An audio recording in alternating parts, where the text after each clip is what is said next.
케빈 리의 퀴즈로 알아보는 디베이트 상식, 퍼블릭 포럼 디베이트. 이 강좌를 진행하는 저 케빈 리는 미국에서 디베이트 전문가로 활동을 하다가 한국에 와서 디베이트를 확산시키는 일을 하고 있습니다. 지금 보고 계신 책들은 제가 쓴 토론 관련 책들인데 이 강좌의 내용은 중앙에 있는 이 책과 관련된 내용입니다. 그래서 좀 더 자세한 내용을 알고 싶으신 분들은 토론 교육의 정석 디베이트를 보시면 되겠습니다. 네, 오늘의 질문은 퍼블릭 포럼 디베이트의 입안은 어떻게?입니다. 자, 퍼블릭 포럼 디베이트의 형식은 다음과 같습니다. 맨 앞에 보면 입안이 있는데 오늘의 질문은 퍼블릭 포럼 디베이트의 제일 첫 번째 순서인 입안에서는 어떤 내용을 다뤄야 할까요?가 되겠습니다.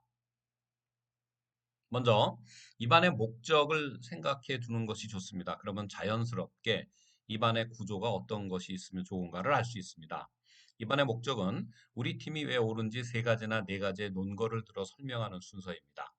자, 우리 팀이 찬성팀 아니면 반대팀일 거잖아요. 그럴 때 거기에 합당한 누구나 고개를 끄덕일 수 있는 설득력 있는 논거를 세 가지나 네 가지 들어서 설명하는 순서가 되겠습니다. 자, 이런 입안을 반복해서 훈련한 사람은 어떤 사람으로 변해 있을까요? 네, 그럴 때 말을 하거나 글을 쓸 때 설득력 있는 이유를 들어서 하는 사람이 되어 있을 것 같습니다. 우리 주변에 보면은 자기 말을 강제하거나 혹은 억지를 부리는 사람들이 있습니다. 우리가 그러면은 눈시울이 찌푸려지잖아요. 그럴 때 설득력 있는 이유를 들어서 말을 하거나 글을 쓰면은 사람들이 고개를 끄덕일 듯합니다. 네, 그런 사람을 만드는 순서가 되겠습니다. 자, 입안의 구조는 크게 서론, 본론, 결론입니다. 네. 그래서 입안은 별명이 있는데요. 말로 쓰는 에세이입니다. 에세이는 서론, 본론, 결론의 구조를 갖고 있잖아요. 그거를 말로 하는 것이 입안이다라고 생각을 하면은 쉽게 이해할 수 있습니다. 네, 서로는 어떤 구조면 좋은가? 네, 굉장히 복잡하죠.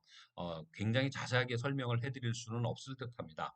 네, 첫 번째는 사람들을 끄는 요소, 유인적 요소, 사람들의 관심을 불러일으키는 가벼운 이야기를 하는 순서입니다. 그 다음에 오늘 주제가 나오게 된 배경, 그 다음에 오늘 주제에서 중요한 명사 혹은 명사구에 대해서 용어 정의를 해야 합니다. 그 다음에 그 용어 정의에 입각해서 오늘의 주제가 뭘 물어보는지를 쉽고 명료하게 정리하는 주제 해석이 있어야 합니다. 그 다음에 구체적 입장인데 네, 구체적 입장은 아마 찬성 아니면 반대 아니겠습니까? 그럴 때 찬성과 반대만 얘기하는 것이 아니라 우리 팀이 찬성 반대하는 가장 중요한 전략적 포인트를 더불어서 얘기하면 좋을 듯합니다. 네, 마지막으로 서론에서는 핵심어를 예고하는 게 좋습니다. 본문에서 이야기할 거를 핵심어로 얘기를 하는데 이렇게 하면은 뭐가 좋으냐면은 이 핵심어를 듣고 청중들이 아, 저 디베이터는 본문에서 이런 얘기를 하려고 하는구나 라는 거를 예상하고 마음의 준비를 하고 들을 수 있기 때문에 전달력이 높아집니다. 자, 본론입니다. 자, 본론에서는 논고 1, 2, 3, 4를 얘기하는데 자, 이때 논고를 한 개나 두 개만 얘기하면 굉장히 왜소해 보입니다. 그런데 논거를 5개 이상 얘기하면 너무 복잡해서 정리가 안 됩니다. 그래서 논거는 3가지나 4가지로 하는 게 좋겠습니다. 자, 논거는 어떤 구성을 갖냐면은 먼저 숫자, 첫째, 둘째, 셋째를 붙여주고요. 그 다음에 조금 아까 핵심어 예고에서 했던 핵심어를 말씀하신 다음에 그 핵심어가 얘기하는 간단한 주장을 풀어주고 그 다음에 그 주장을 뒷받침할 수 있는 근거를 제시하는 구조로 얘기를 해주면 좋습니다. 자, 결론은요. 오늘 주제를 다시 한번 언급해주고 우리 팀이 여기에 대해서 찬성 내지 반대했던 핵심어를 다시 한번 언급해주면서 우리 입장을 얘기를 합니다. 그 다음에 마무리 효과문으로 오늘의 입안을 마무리합니다. 네.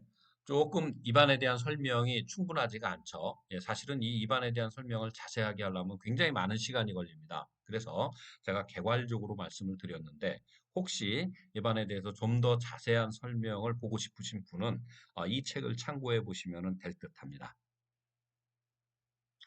자, 심판은 이 입안을 듣고 어떤 거를 보면서 채점을 할까요? 네. 심판은 첫째, 이 디베이터가 오늘의 주제를 정확히 이해하고 있는가를 봅니다.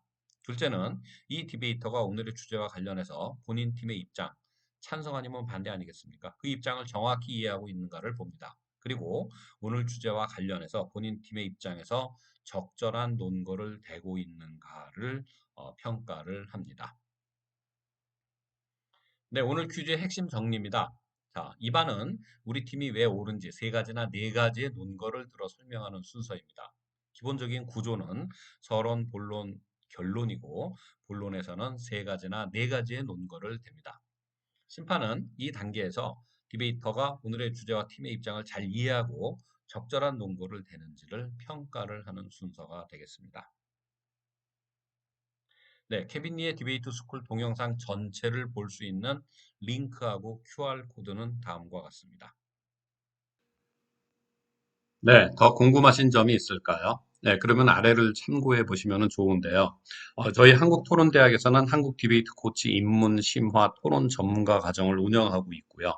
그다음에 인문학백권 디베이트 지도사 과정도 운영하고 있습니다. 교육청이나 학교를 대상으로 학부모 디베이트 특강, 교사 연수, 캠프, 교재 발간 등의 일을 하고 있습니다. 한국 디베이트 코치협회는 저희 한국 디베이트 코치 자격증 1, 2, 3급을 관리하고 저희 청소년 자원봉사단과 교도소 자원봉사단을 운영을 하고 있습니다. 다음에 디베이트 대회, 토론 대회를 주관하거나 위탁하고 운영을 하고 있고요. 그다음에 방학 중에 캠프를 운영하고 있기도 합니다. 혹시 더 궁금하신 점이 있다면 아래 웹사이트나 혹은 카페를 참고해 보시기 바랍니다. 저희 한국토론대학 홈페이지 카페가 있고요. 저희가 청소년을 위해서 운영하는 청소년 토론 스쿨의 홈페이지나 네이버 카페를 들어가 보게 되면 청소년 토론 스쿨의 활동을 볼 수가 있습니다. 그 다음에 한국 디베이트 코치협회와 한국 디베이트 신문을 보시게 되면은 역시 자세한 소식을 알 수 있습니다. 네, 감사합니다.